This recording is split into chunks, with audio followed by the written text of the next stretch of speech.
atau guru, wal muta'allim dan orang yang belajar atau siswa.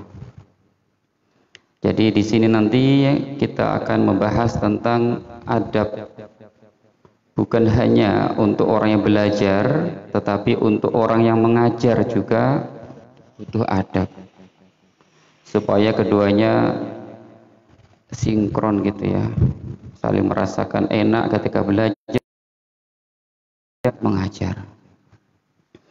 Kitab Adabul Alim wal Muta'alim ini adalah buah karya dari Al-Alim Al-Alamah Syekh Muhammad Hashim Asy'ari, pendiri jamaiyah terbesar yaitu Nahdlatul Ulama, yang mana sejarah hidup beliau sudah terkenal. Saya kira tidak ada yang tidak kenal Mbah Hashim Asy'ari, semua pasti kenal.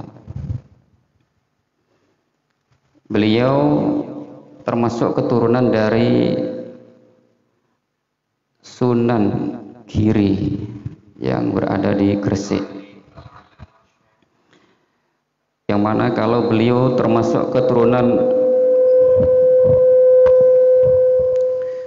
Sunan Giri, berarti kalau diteruskan nasab beliau akan sampai kepada Rasulullah Shallallahu Alaihi Wasallam. Beliau termasuk orang yang sangat alim. Banyak sekali buah karya beliau, karangan-karangan beliau yang semua terkumpul dalam kitab ini. Ketika beliau mondok di Jawa, di Makkah, Madinah, di Mekah ya, itu beliau selalu menerapkan akhlak kepada guru-guru beliau. Seperti yang kita baca dalam sebuah artikel, bahwasanya adab Mbah Hashim Asy'ari ketika mondok kepada gurunya yaitu Syekhuna Khalil Bangkalan, Madura. Ketika Mbah Khalil Bangkalan itu kedatangan, hujan sedang deras-derasnya. Ternyata ada tamu yang ingin menjumpai Mbah Khalil Bangkalan. Kemudian Mbah Khalil Bangkalan ngomong sama santri-santrinya, siapa yang mau menggendong tamu saya di luar itu, bawa masuk ke rumah. Seketika itu langsung Mbah Hashim Asy'ari ketika masih mondok langsung angkat tangan bersedia untuk menggendong tamunya Mbah Khalil Bangkalan. Setelah tamu itu selesai bercakap-cakap dengan gurunya yaitu Mbah Khalil Bangkalan, kemudian tamu itu ingin pulang. Mbah Khalil juga menawari kepada santri-santrinya, siapa yang bersedia untuk menggendong tamu saya ini. Seketika itu langsung Mbah Hashim Asy'ari angkat tangan kemudian bersedia untuk menggendong tamunya Mbah Khalil Bangkalan.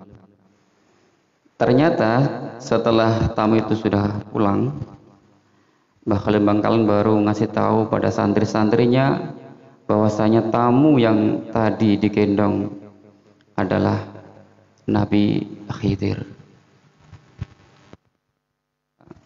Mbah Khalil itu pernah kedatangan tamu Nabi Khidir, kemudian Mbah Kiai Haji Hashim Asy'ari pernah menggendong Nabi. Itulah sekelumit santri kepada gurunya yang adalah ta'ana, apapun perintah gurunya nggak usah pikir panjang lebar, langsung dilakukan.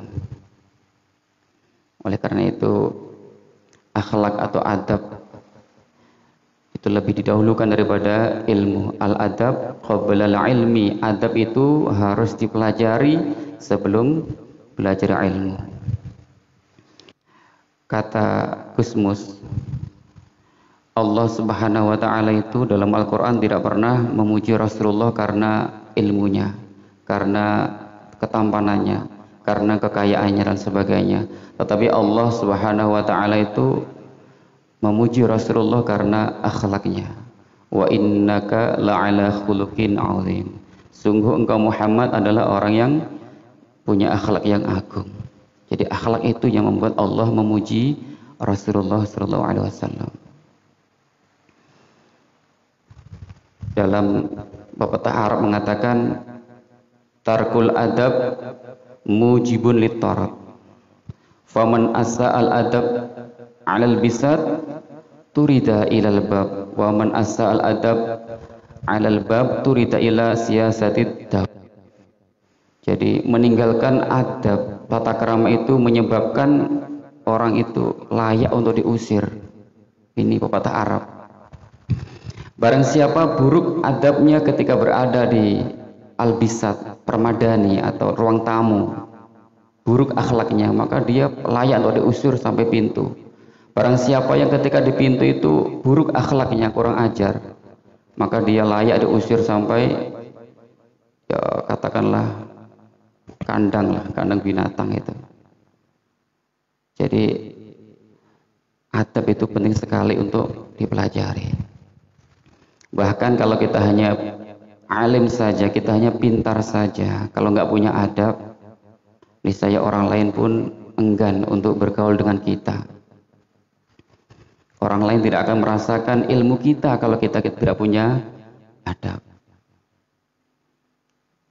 Filosofinya padi semakin berisi semakin merunduk, semakin alim semakin merendah. Seharusnya begitu.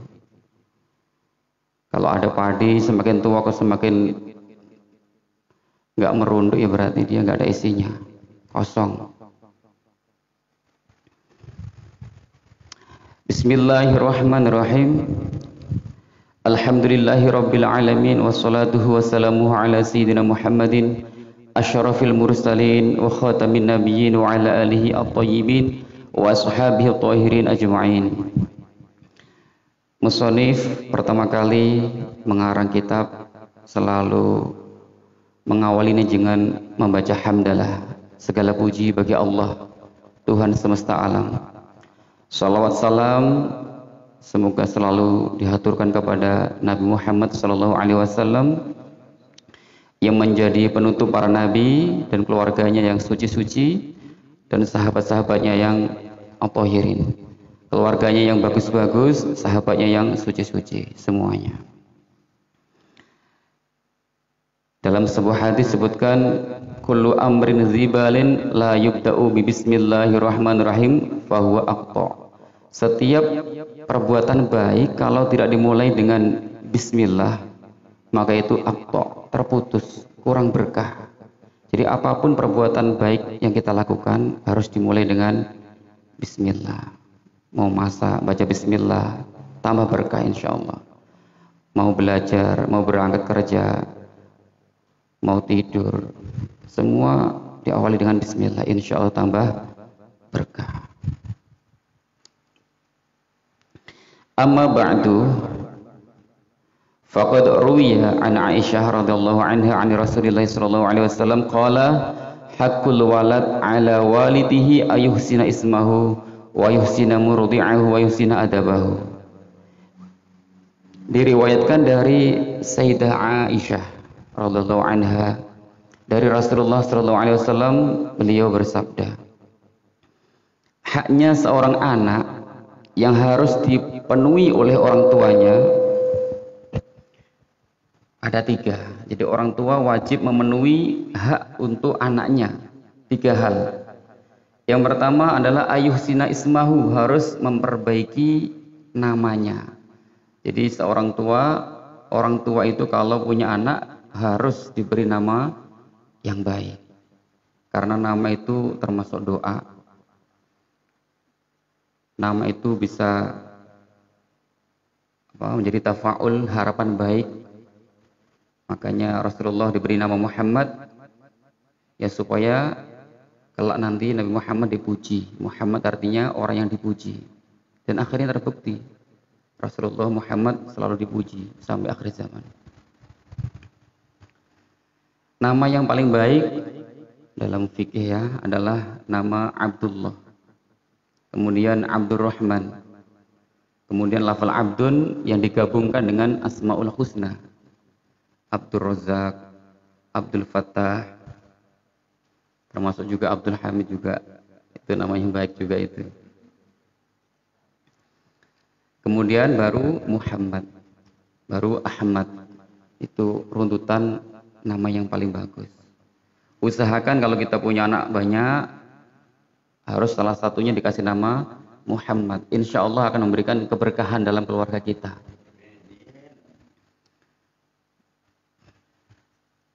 Jangan sampai diberi nama yang buruk. Walaupun terdapat dalam Al-Quran, kalau itu buruk ya jangan diberikan. Namanya siapa? Jahannam. Ya, gak bagus. Iblis juga ada nama di Al-Quran itu, gak boleh dipakai nama untuk anak. Kemudian wayuhsina murdi'ahu, harus memperbaiki atau mencarikan orang yang menyusui itu wanita yang terbaik.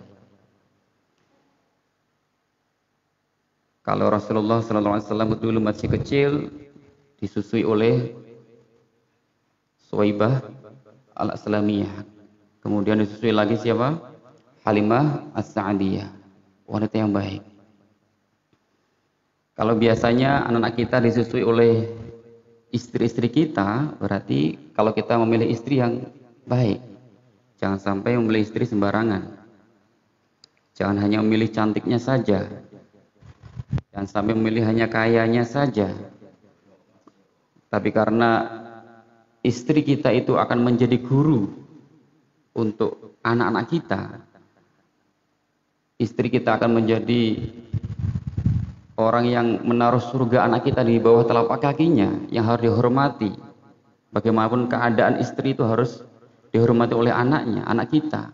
Maka kita harus memilihkan istri memilihkan istri untuk kita yang terbaik.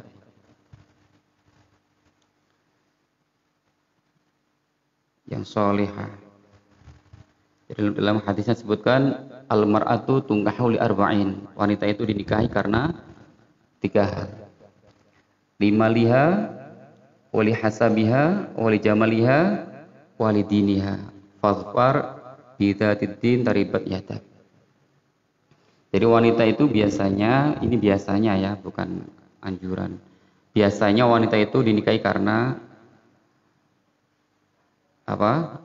Li jamaliha karena kecantikannya, li hasabiha karena nasabnya, limaliha karena harta kekayaannya, li diniha karena agama.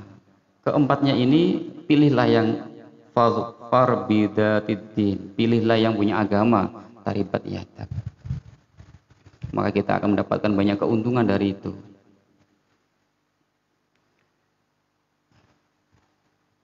Kemudian wa yuhsina adabahu, haknya anak yang wajib dipenuhi orang tua adalah orang tua wajib mendidik adab kepada anak-anaknya. Anak itu ibaratnya pohon. Kalau dia masih kecil akan mudah diluruskan. Tapi kalau kecilnya itu bengkok dibiarkan, tidak diluruskan, maka tuanya pun akan bengkok. Makanya ketika masih kecil, anak itu harus selalu ditegur, selalu diarahkan untuk kebaikan. Supaya dia membiasakan kebaikan itu sampai dewasa. Oleh karena itu dalam fikih itu, anak itu wajib diperintah sholat ketika dia berumur 7 tahun. Hanya diperintah. Supaya membiasakan kebaikan kepada anak itu. Entah itu anak mau sholat atau tidak, yang penting kewajiban orang tua adalah memerintah saja. Kalau tidak diperintah, orang tua yang dosa. Nanti ketika anak itu sudah berumur 10 tahun, baru orang tua ada kewajiban memukul, tapi dengan pukulan yang tidak menyakitkan. Dengan dikasih ancaman-ancaman apa supaya takut kalau dia tidak sholat.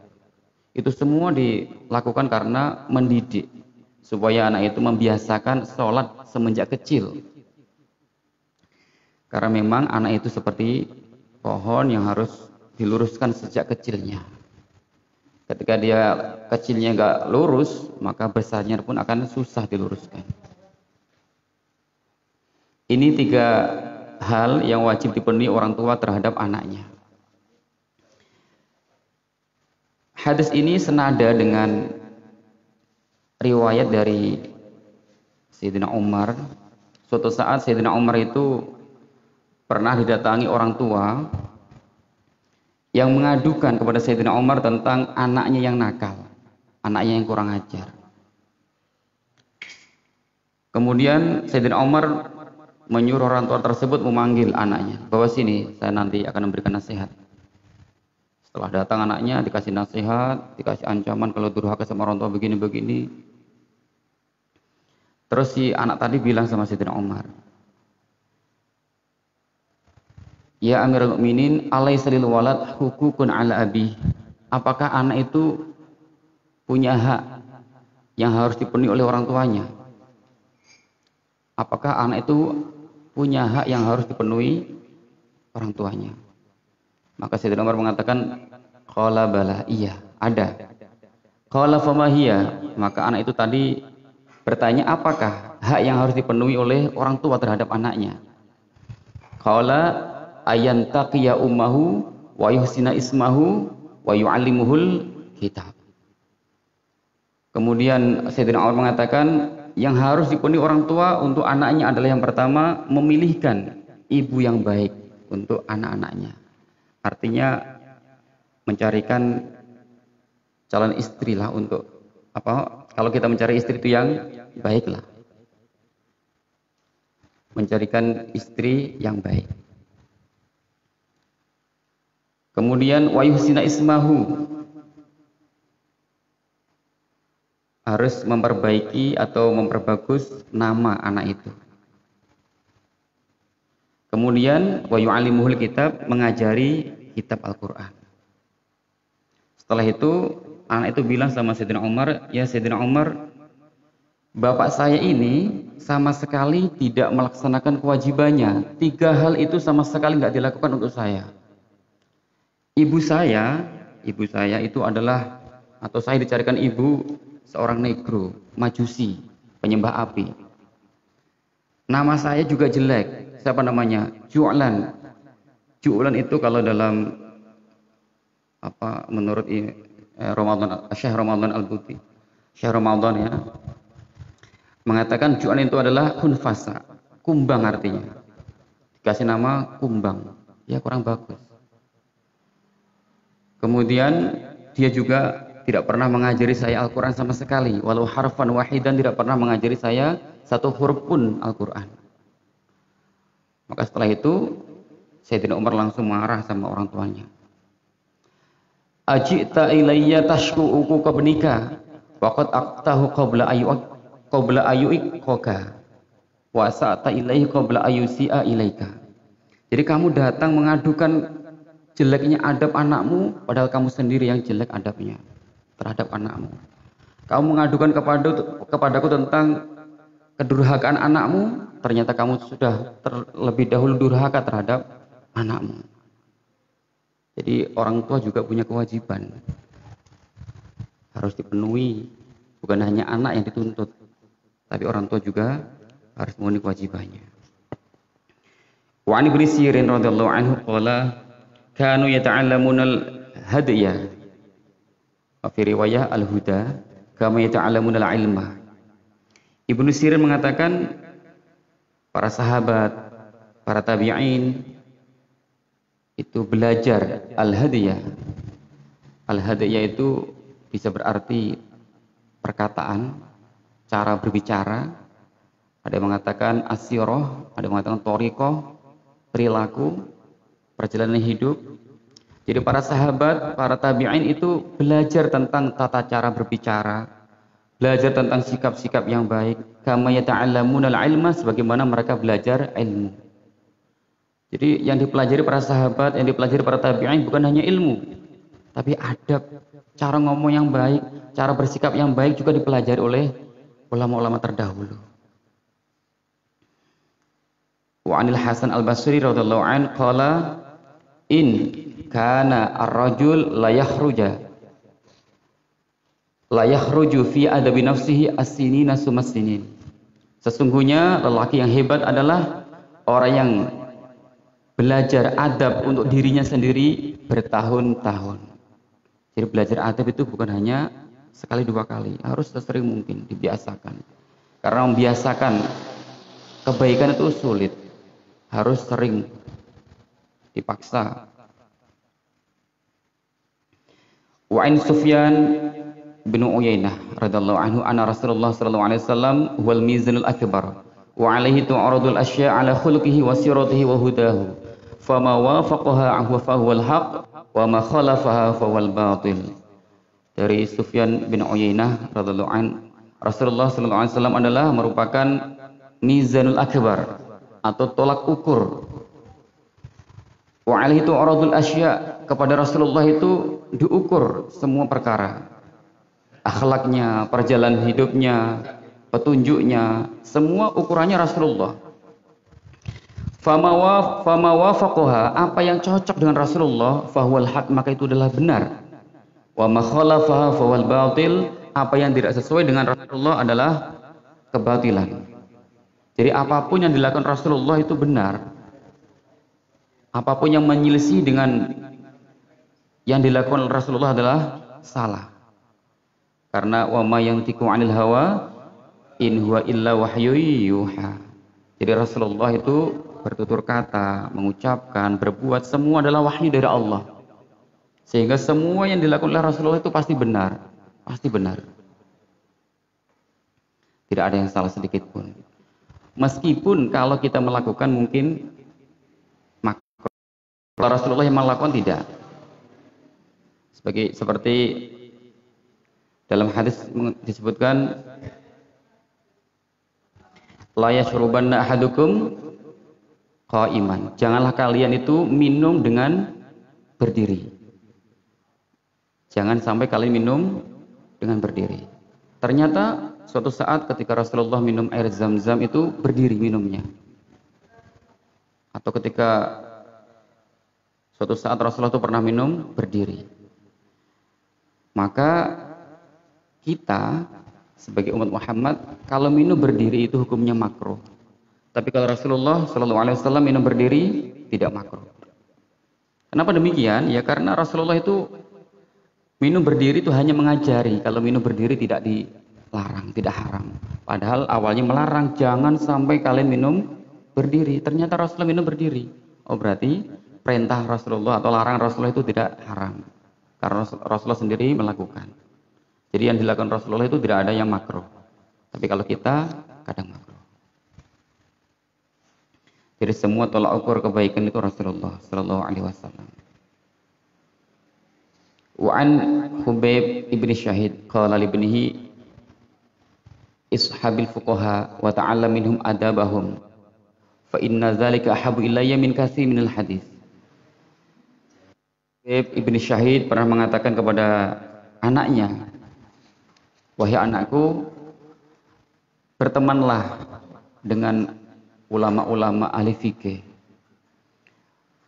Kumpulilah para ulama, para kiai, katakanlah sekarang begitu ya, para ustadz, dan belajarlah adab darinya.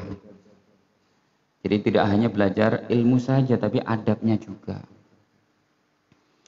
Fa inna dzalika ahabbu ilayya min katsirin. Karena kamu belajar hadis dari para kiai, dari para guru, itu lebih saya sukai daripada kamu banyak ilmu hadis tetapi tidak belajar adab. Wa qala Ruwaim radhiyallahu anhu, ya bunayya ij'al ilmaka milhan wa adabaka daqiqan. Dari Ruwaim radhiyallahu anhu, beliau mengatakan, wahai anakku, jadikanlah ilmumu laksana garam dan jadikanlah adabmu laksana tepung. Jadi perpaduan antara adab dan ilmu itu seperti perpaduan antara garam dan tepung.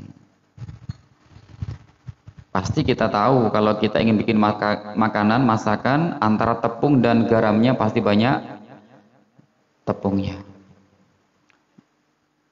Tepungnya 1 kilo, paling garamnya secuil kita aja. Kalau garamnya 1 kilo, tepungnya harus berkilo-kilo, bertonton, berkintal-kintal mungkin ya. Jadi harus lebih banyak garamnya daripada tepungnya. Begitu juga dengan ilmu dan adab. Semakin banyak adabnya harus lebih banyak. Kalau kita ilmunya tambah setiap hari, adab kita seharusnya banyak, harus lebih tambah terus. Kalau nggak demikian, akan kesombongan. Ya. Karena orang yang alim, kalau tidak dihiasi dengan adab, berbahaya ya. Bisa terjadi kesombongan. Merasa paling alim sendiri, paling pintar sendiri, dan lain sebagainya. Tetapi kalau orang alim itu punya akhlak yang bagus, insya Allah manfaatnya akan menyebar kemana-mana. Tetapi kalau orang alim, orang pintar kok nggak punya adab, itu menjadi musuh agama itu. Akan merekayasa semua hukum.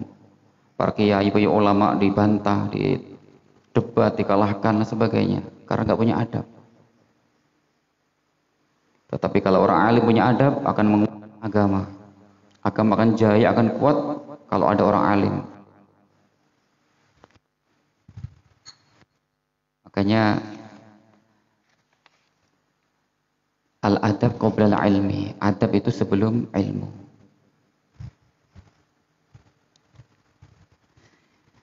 Wa qala Ibnu Mubarak radhiyallahu an,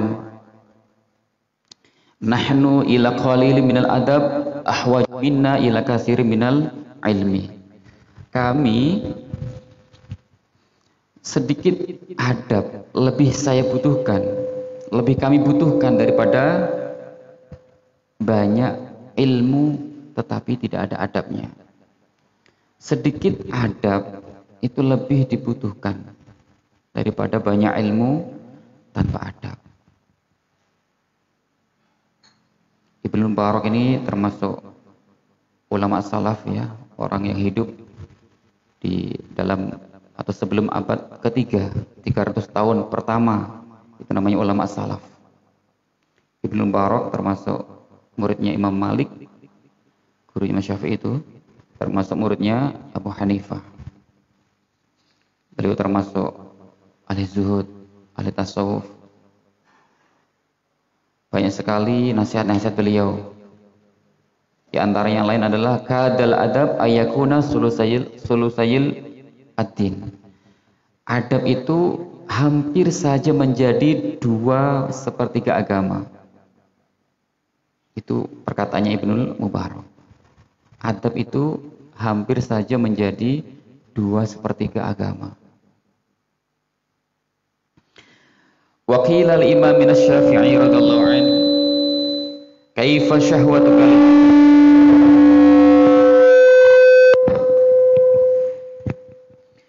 kaifa syahwatuka lil adab faqala asma'u bil harfi minhu fatawadda a'dha'i innalaha asma'an tatana'amu bihi. Pernah ditanya, wahai Syekh, bagaimana keinginanmu belajar adab? Maka Imam Syafi'i mengatakan, saya mendengar satu tentang adab, itu anggota tubuh saya sangat senang. Sampai-sampai anggota tubuh saya seakan-akan punya pendengaran yang akan merasa nikmat dengan tentang ilmu adab tadi. Artinya anggota tubuh saya akan senang untuk praktek adab itu. Itu Imam Syafi'i. Wa qila lahu wa kaifa talabuka lahu? Qala talabul mar'atil mudillah waladaha wa laysa laha ghairuh. Terus ditanya lagi, wahai Syekh, bagaimana caramu mencari adab? Maka Imam Syafi'i mengatakan, saya mencari adab itu seperti perempuan yang kehilangan anak, padahal anak itu adalah satu-satunya yang dimiliki. Seperti wanita hanya memiliki satu anak saja, ternyata anaknya hilang. Bagaimana itu? Pasti perempuan itu akan kesana kemari mencari anak itu, gelisah. Begitu juga dengan Imam Syafi'i mencari adab seperti itu, semangat, gelisah kalau nggak dapat adab. Itu penting sekali adab dipelajari lebih dahulu daripada ilmu, supaya ilmu itu tidak menjadikan kesombongan bagi kita. Ilmu itu laksana senjata. Senjata itu kalau dipegang oleh orang yang punya adab, orang yang berhak, kayak kepolisian, misalkan kayak tentara, itu ya akan membuat nyaman, membuat aman semua masyarakat. Tetapi kalau senjata itu dimegang oleh orang yang tidak punya adab, perampok, begal, yang membuat gelisah, rasa gelisah, sama-sama itu pistolnya, sama-sama itu senjatanya, tapi beda yang megang, maka beda juga keamanannya. Begitu juga dengan ilmu. Kalau ilmu dipegang oleh orang yang punya adab, orang yang soleh, insya Allah akan membuat ayam tentrem, membuat nyaman semua orang, membuat tenang. Kalau nggak ada bingung, kalau ada senang nyaman. Tapi kalau ilmu dipegang oleh nggak punya adab, dipegang oleh orang yang tidak soleh, waduh bahaya sekali. Akan merekayasa agama, akan mudah mensyirik-syirikan, mudah bid'ahkan, mudah buat pecah belah antara keluarga dan sebagainya. Maka adab itu terlebih dahulu dipelajari daripada ilmu. Wa qala ba'duhum at-tauhid yujibul iman. Tauhid itu menyebabkan adanya keimanan. Faman la aimana lahu la tauhida lahu. Barang siapa tidak punya iman, maka dia tidak punya tauhid. Wal iman yujibus syariah. Iman itu menyebabkan adanya syariah atau menuntut adanya syariah. Jadi orang yang mengaku iman harus bersyariah, harus melakukan hukum-hukum Allah. Ma syara'allah wa rasuluh. Apa yang disyariatkan oleh Allah dan Rasulnya itu harus dilakukan. Orang yang mengaku beriman harus menjalankan syariat. Tidak boleh ngaku-ngaku hakikat, nggak mau sholat. Disuruh sholat hanya titip saja. Sholat hanya dalam hati saja. Bilangnya sudah lewat itu pelajaran sholat. Sekarang hakikat sekarang ini. Nggak boleh begitu. Kalau mengaku iman harus bersyariat. Faman la syari'ata lahu la tauhida lahu. Faman la syari'ata lahu la imana lahu wa la tauhida lahu. Barang siapa tidak ada syariat, maka dia tidak punya iman dan tidak punya tauhid. Wa syari'ah yujibul adab. Syariat itu menuntut kita harus punya adab. Jadi syariat itu membimbing supaya kita punya adab. Adab yang baik kepada Allah, adab yang baik kepada manusia, kepada sesama dan sebagainya. Endingnya apa? Faman la adabalahu, la syari'atalahu, la tauhidalahu, la imanalahu. Barang siapa enggak punya adab, la syari'atalahu, maka dia enggak punya syariat. Wala imanalahu, enggak punya iman. Wala tauhidalahu, enggak punya tauhid. Jadi runtutannya begitu. Ibnu Mubarak juga mengatakan senada mirip sekali dengan ini. Beliau mengatakan man tahawana bil adab, barang siapa meremehkan adab, uqiba bihirmadis sunan, maka dia akan disiksa dengan terhalang melakukan kesunahan. Siapa yang enggak punya adab pasti akan meremehkan kesunahan nanti. Kesunahan akan ditinggalkan semua. Wa man tahawana bis sunan uqiba bihirmanil faraid. Barang siapa meremehkan kesunahan-kesunahan, maka lama-kelamaan dia akan meremehkan kewajiban. Sholat sunnah qabliyah ba'diyah enggak dilakukan, duha enggak dilakukan, lama-lama nanti fardunya juga ditinggalkan itu. Siapa yang meremehkan kesunahan, lambat laun juga akan meninggalkan kewajiban. Wa man tahawana bil faraid, uqiba bihirmanil ma'rifah. Barang siapa meremehkan kewajiban-kewajiban, maka dia akan disiksa dengan terhalang ma'rifat kepada Allah. Jadi kalau kita ingin ma'rifat kepada Allah, ya bawahnya turunannya harus kita lakukan semua. Kewajiban harus kita lakukan, kesunahan harus kita lakukan, adab yang menjadi pertama kali bekal itu harus juga kita lakukan. Fahadhihi kulluha nususun sharihah. Ini semua adalah nas yang sharih, yang jelas. Wa aqwalun muayyadah binuril ilham. Dan perkataan-perkataan ulama yang dikuatkan dengan nur ilham. Mufassihatun bi'ului makanatil adab, yang menjelaskan tentang tingginya kedudukan adab. Musarihatun bi anna jami'al a'mal ad-diniyah qalbiyatan kanat aw badaniyatan qawliyatan aw fi'liyatan la yu'tabaru syai'un minha illa in kana mahfufan bil mahasil adabiyah wal mahamidis sifatiyah wal makarimil khuluqiyah. Semua tadi adalah penjelasan bahwasanya semua amal, baik itu berbangsa, hati ataupun badan, perkataan maupun perbuatan, semua tidak akan dianggap kecuali harus dihiasi, dikepung dengan adab yang bagus dan sifat-sifat yang terpuji dan akhlak-akhlak yang mulia. Itu harus menghiasi semua perkataan, harus menghiasi semua perbuatan. Kalau enggak akan didengar, enggak akan dianggap itu. Kita ngomong sampai berbusa mulut kita, kalau nggak punya adab mulutnya, kalau perbuatan kita nggak menyerminkan orang yang beradab, nggak akan didengar itu. Oleh karena itu ada ungkapan mengatakan lisanul hal afsahu min lisanil maqal. Lisan perbuatan, nasihat berupa perbuatan itu lebih mengena, lebih fasih daripada lisan berupa ucapan. Kadang-kadang ada ulama itu ya jarang ngasih nasihat, tapi perbuatannya mencerminkan teladan yang bagus. Lambat laun masyarakat juga ngikut. Contoh dulu. Jadi semua perkataan, semua perbuatan itu harus dilandasi dengan adab semua. Harus diliputi, dibungkus dengan adab.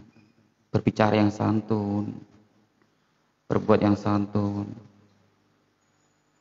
Maka kalau di Indonesia itu dikenal adanya kiai ya. Kiai itu siapa sih? Kiai itu kalau menurut Gusmus ya, kiai itu adalah man nazarul ummah bi'ainir rahmah. Orang yang memandang umat itu dengan pandangan kasih sayang. Itu kiai itu. Memandang umat Muhammad dengan kasih sayang. Entah itu yang jahat, entah yang baik, disayang semua, didekati, dituturi, dinasihati dengan lembut semua. Sampai-sampai dalam cerita itu ada kiai diuji, diundang di rumahnya sekali, ternyata sampai rumah, mohon maaf nggak jadi undangan, besok saja. Kiainya pulang, nggak marah. Besok lagi diundang, kiai tolong ke rumah, ada selamatan. Setelah ke rumahnya, yang punya rumah bilang mohon maaf nggak jadi besok, ternyata selamatannya. Kiai nggak marah, diulang begitu sampai 3 kali. Kiai juga nggak marah. Ketika ditanya bagaimana jawabannya? Ya yang penting kewajiban saya terpenuhi, yaitu harus baik dengan tetangga. Dipanggil, diundang harus datang, gitu aja. Ternyata saya dikecewakan, itu urusan dia dengan Allah. Kewajiban saya hanya memenuhi undangan. Itu akhlaknya kiai, nggak langsung marah-marah. Makanya cocok sekali kalau kiai didefinisikan dengan manazarul ummah bi'ainir rahmah. Wa bi anna tahliyatal amal bil adab ajilan alamatu qabulihi ajilan. Kalau amal itu dihiasi dengan adab saat ini, maka itu pertanda nanti akan diterima amal itu. Setiap perbuatan kalau dihiasi amal saat ini, itu pertanda nanti akan diterima. Misalkan itu gampang-gampang aja. Kalau kita ngasih proposal misalkan ya. Kalau kita ngasih proposal dengan santun, dengan lembut, itu pasti ada harapan akan diterima itu proposalnya. Tetapi kalau kita ngasih proposal dengan dilempar saja, dengan ngomong yang congkak dan sebagainya, itu pasti tolak itu. Jadi amal kalau dihiasi dengan adab saat ini, maka itu pertanda nanti akan diterima. Makanya ada pepatah ya, Anda segan, Anda sopan, kami segan. Kamu sopan, kami segan. Anda lancang, kami tendang gitu Pak. Terlebih lanjutannya itu. Kalau lancang ya tendang aja, karena memang nggak dibungkus dengan adab, ditolak itu. Wa bi anal adab kama yahtaju ilaihil muta'allim fi ahwali ta'allumihi yatawaqqafu 'alaihi al-mu'allim fi maqamati ta'limihi. Adab itu sebagaimana dibutuhkan oleh para santri, para pelajar dalam setiap tingkah laku ketika dia belajar. Maka mu'allim, guru juga harus menerapkan adab ketika dia mengajar. Jadi yang harus punya adab itu bukan hanya santri, tapi guru juga harus punya adab. Adabnya guru terhadap santri, adabnya santri terhadap guru, itu semua ada. Maka tidak sedikit para guru-guru kita itu, Masya Allah, memanggil santrinya itu Kang, memanggil santrinya seperti anaknya sendiri, Le. Jarang dipanggil dengan nama sendiri. Ada juga kiai yang kalau ngomong sama santrinya pasti dengan berbahasa halus. Ada seperti itu. Sopan sekali. Ada juga kiai yang tidak mau menyuruh santrinya untuk bekerja, gotong royong nggak mau. Karena santri di sini harus belajar, nggak usah gotong royong. Itu di antaranya Mbah Maimun Zubair begitu. Mbah Maimun Zubair itu nggak boleh santrinya itu gotong royong. Kalau gotong royong malah dimarahin, suruh belajar aja. Di antara begitu, saking adabnya guru terhadap santri. Walamma balaghat rutbatul adab ila hadil martabah wa kanat madarakul mufassalati khafiyatan da'ani ma ra'aitu min ihtiyajit talabah ilaihi wa usri tikrari tawqifihim alaihi ila jami'i hadhi risalah tazkiratul nafsi wal qasirina min abna'i jinsi. Karena adab itu sampai tataran seperti tadi, harus diterapkan semua ucapan, dalam semua ucapan diterapkan semua tingkah laku. Maka mendorong saya untuk mengumpulkan risalah, kata Mbah Hasyim Asy'ari, untuk mengumpulkan risalah, mengarang kitab sebagai pengingat untuk diri saya sendiri. Kalau beliau merendah ya, walil qasirin min abna'i jinsi, dan termasuk saya, kata beliau, yang qasir ya, di antara ya pendek angan-angannya. Ulama begitu ya, ulama itu ciri khasnya memang merendah. Ada yang beliau itu turbatul akdam. Turbatul akdam itu apa? Debunya telapak kaki. Padahal dia itu ada pengasuh pondok. Kadang-kadang tanda tangan pengasuh pondok itu apa? Turbatul akdam, kiai siapa gitu. Debunya telapak kaki. Saking merendahnya. Kalau tidak salah di sini juga ada begitu, turbatul akdam. Di akhirnya. Wasamaituha adabul alim wal muta'alim. Dan kitab ini diberi nama Adabul Alim wal Muta'alim. Nafa'allahu biha fil hayati wa ba'dal mamat. Semoga Allah memberikan kemanfaatan di dalam kehidupan dunia ini dan setelah kematian. Innahu waliyul hasanah, karena Allah adalah zat yang menguasai semua kebaikan. Jadi ini adalah muqaddimah kitab Adabul Alim wal Muta'alim tentang pentingnya kita beradab. Setelah ini kita akan memasuki bab pertama tentang keutamaan ilmu, keutamaan ulama, keutamaan belajar ilmu, dan keutamaan mengajar. Mudah-mudahan kita semua dimudahkan untuk mempraktekkan adab. Mudah-mudahan kita semua dimudahkan untuk faham agama, sehingga kita semua bisa menjadi fuqahaul amilin. Nanti di akhir itu ada ungkapan Imam Syafi'i mengatakan,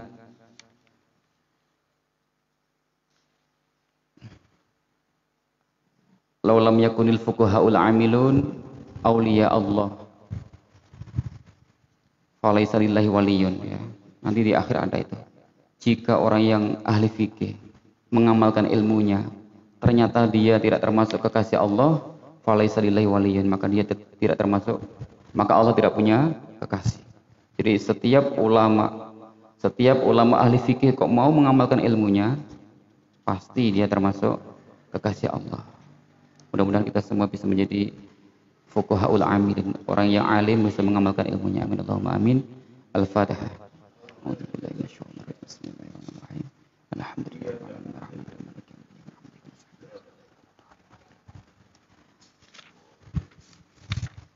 Al-babul awal wallahu a'lam bishawab. Assalamualaikum warahmatullahi wabarakatuh.